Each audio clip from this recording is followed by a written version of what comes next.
I wish I knew this when I was young. The biggest mistakes come from too much talking. When you build in silence, people don't know what to attack. Never assume that loud is strong and silence is weak. It is the lion's silence that signals danger, not his roar.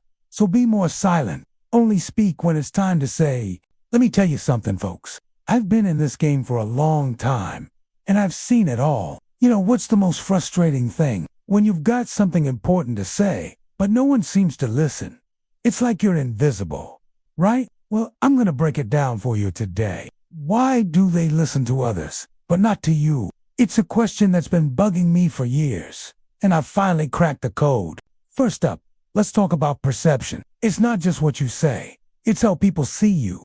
I remember when I first started my company, I had all these great ideas, but nobody gave a damn. Why? Because I didn't look the part. I wasn't perceived as an authority. You see, people listen to those they think have power, experience, or expertise. It's like when you walk into a room full of suits and you're wearing jeans. You could have the best idea in the world, but if you don't look the part, you're already fighting an uphill battle. Now, let's get into social dynamics. This is where it gets interesting. People are like sheep. They follow the herd. I've seen it happen in board meetings, pitch sessions, you name it. Someone popular speaks up, and suddenly everyone's nodding along. It's not about the quality of the idea. It's about who's saying it.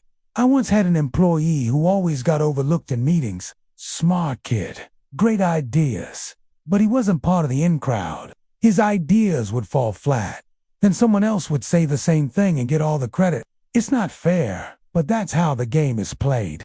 Communication skills. That's the next big one. You could have $1 million idea, but if you can't sell it, you're dead in the water. I've seen brilliant engineers stumble through presentations, losing their audience in the first minute. On the flip side, I've seen average ideas get funded just because the presenter knew how to work a room. It's not just about the words you use.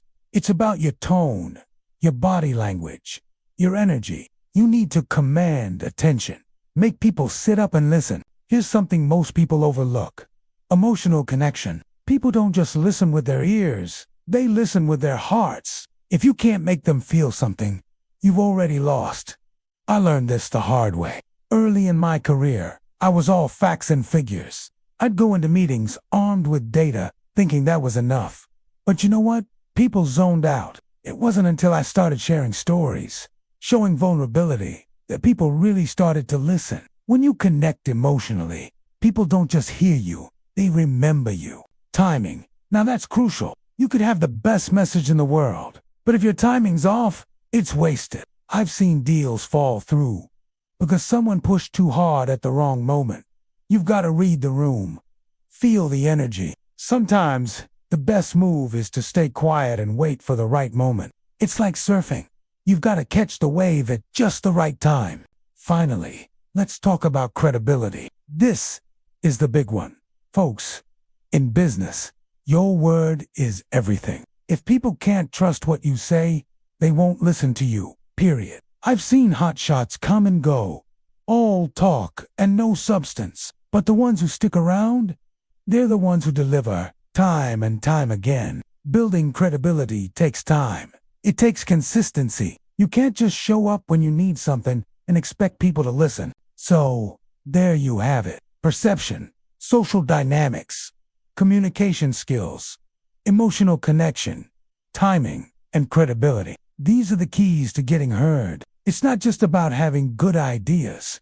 It's about how you present them when you present them, and who you are when you're presenting them. If you're not being heard, take a hard look at these areas.